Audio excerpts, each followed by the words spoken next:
మనస్సు మొత్తం ఆందోళనతో గందరగోళంతో నిండిపోయి అసలు దేవుడితో ఏం మాట్లాడాలో కూడా తెలియని పరిస్థితి ఎప్పుడైనా ఎదురైందా?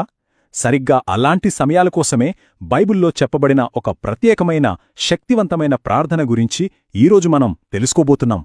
నాకు తెలిసి మనలో చాలామందికి ఇలాంటి అనుభవం ఎదురయ్యే ఉంటుంది కదూ. కొన్నిసార్లు బాధ ఎంత తీవ్రంగా ఉంటుందంటే మన భావాలను మాటల్లో పెట్టడం అసాధ్యం అనిపిస్తుంది. అసలు సమస్యేంటో, దేని గురించి ప్రార్థించాలో కూడా అర్థం కాదు.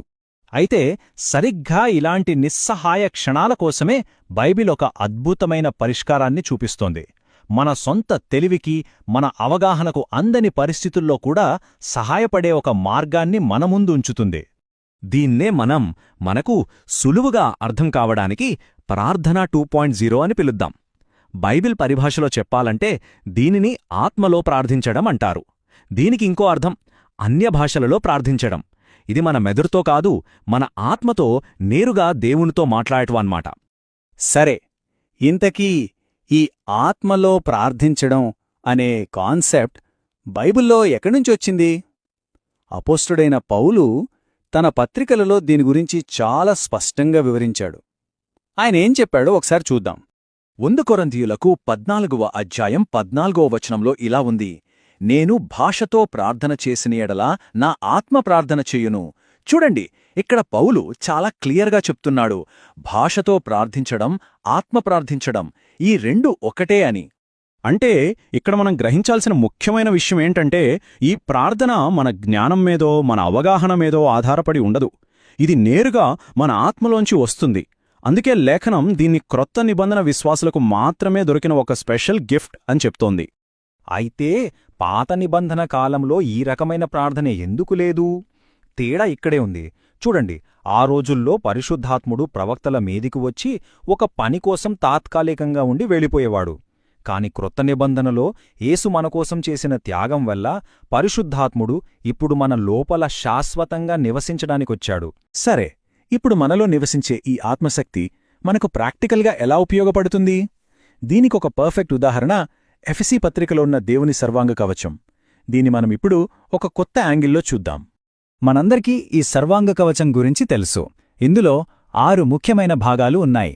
సత్యమనే దట్టి, నీతి అనే మైమరువు, సమాధాన సువార్త అనే జోళ్లు, విశ్వాసమనే ఢాలు, రక్షణ అనే హెల్మెట్, ఆత్మ ఖడ్గము. ఇవన్నీ మనల్ని ఆత్మీయ యుద్ధంలో కాపాడే ఆయుధాలు. అయితే ఇక్కడే ఒక చిన్న ట్విస్ట్ ఉంది. బైబిల్లో 6 అనే సంఖ్యను తరచుగా మనిషికి అసంపూర్ణతకు గుర్తుగా చూపిస్తారు. మరి దేవుని ప్రణాళికెప్పుడూ అసంపూర్ణంగా ఉండదు కదా. సో ఇక్కడేదో ఒక ముఖ్యమైన భాగం మిస్ అవుతోంది. దేవుని సంపూర్ణతకు గుర్తు 7. మరి ఆ 7వ పరిపూర్ణమైన భాగమేది? ఈ 6 ఆయుధాలను యాక్టివేట్ చేసే ఆ పవర్ ఏంటి? దానికి జవాబు కూడా అక్కడే ఆ తర్వాతి వచనంలోనే ఉంది. శిరస్త్రాణము, ఖడ్గము, వీటన్నింటినీ ఎలా ధరించుకోవాలంటే ఆత్మ వలన ప్రార్థన చేయుచు అని లేఖనం చెప్తోంది. ఆ వలన అనే చిన్న పదం ఇక్కడ చాలా కీలకం. అంటే ఆత్మలో ప్రార్థించడమనే మాధ్యమం ద్వారానే మనం ఈ కవచాన్ని పూర్తిగా ధరించగలం. చూశారా? అంటే ఆత్మలో ప్రార్థించడమనేది సర్వాంగ కవచంలోని మిగతా భాగాలను యాక్టివేట్ చేసే ఒక స్విచ్ లాంటిది అన్నమాట. ఇది మన ఆలోచనలను నిరాశ, ఆందోళన వంటి దాడుల నుంచి కాపాడుతుంది. అంతేకాదు, ఆ ప్రత్యేక పరిస్థితికి అవసరమైన దేవుని వాక్యాన్ని అంటే రీమాను మనకు అందిస్తుంది. ఇక్కడ విషయం ఇంకొంచెం లోతుగా వెళ్తుంది. వచనంలో ప్రతి సమయమునందు ప్రార్థించాలనుంది కదా. అక్కడ వాడిన గ్రీకు పదం క్రోనోస్ కాదు, అంటే మన గడియారంలో నడిచి సమయం కాదు. అది కైరోస్, అంటే ఒక అనుకూలమైన దైవికమైన అవకాశమున్న సమయం. దీనర్థమేంటంటే మనం ఆత్మలో ప్రార్థించినప్పుడు మనం కేవలం సమయాన్ని గడపడం లేదు, మనమొక అనుకూలమైన విజయవంతమైన కాలాన్ని సృష్టిస్తున్నాం. సరే, ఇప్పుడు దీని యొక్క అత్యంత ప్రాక్టికల్ అప్లికేషన్ ఏంటో చూద్దాం.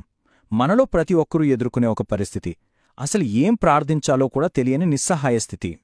రోమీలకు 8:26 వచనం మనందరికీ ఎంతో ధైర్యాన్నిస్తుంది. మన బలహీనతలలో పరిశుద్ధాత్ముడు మనకు సహాయం చేస్తాడని, ఎలా ప్రార్థించాలో మనకు తెలియనప్పుడు ఆయనే మన పక్షంగా మాటలకు అందని మూలుగులతో పర్ఫెక్ట్గా ప్రార్థన చేస్తాడని చెబుతోంది. ఈ ప్రార్థనలో ఉన్న గొప్ప విషయమేంటంటే దీనికోసం మనం ప్రత్యేకంగా సమయం కేటాయించాల్సిన పనిలేదు.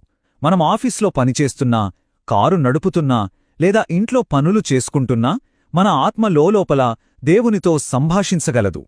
ఉదాహరణకు, ఒక నెగటివ్ మెడికల్ రిపోర్ట్ వచ్చినప్పుడు, లేదా పిల్లల భవిష్యత్తు గురించి విపరీతమైన ఆందోళన ఉన్నప్పుడు ఏం అడగాలో కూడా మనకు తెలియకపోవచ్చు. సరిగ్గా అలాంటి సమయాల్లో మన పరిమిత జ్ఞానంతో ప్రార్థించడం ఆపి, మనలో ఉన్న పరిశుద్ధాత్ముడు మన ద్వారా ప్రార్థించడానికి అనుమతించవచ్చు. దీనివల్ల వచ్చే ఫలితమేంటి? సింపుల్గా చెప్పాలంటే పరిపూర్ణమైన ప్రార్థనలు. ఎందుకంటే ఆ ప్రార్థన మన భయాల నుంచో, మన పరిమిత జ్ఞానం నుంచో రావడం లేదు. అది నేరుగా దేవుని చిత్తానికి అనుగుణంగా ఉంటుంది. ఎందుకంటే దాన్ని ప్రేరేపిస్తున్నది మనలో ఉన్న సర్వజ్ఞాని అయిన పరిశుద్ధాత్ముడే. ఒక్క క్షణం ఆలోచించండి.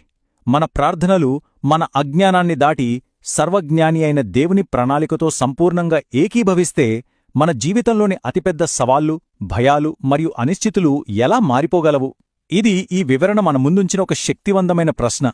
ఈ అంశంపై మీ అభిప్రాయాలేంటో కింద కామెంట్స్లో తప్పకుండా చెప్పండి. ఇలాంటి మరిన్ని విషయాలు తెలుసుకోవడానికి మమ్మల్ని ఫాలో అవ్వండి. ఈ కంటెంట్ నచ్చితే లైక్ చేయండి.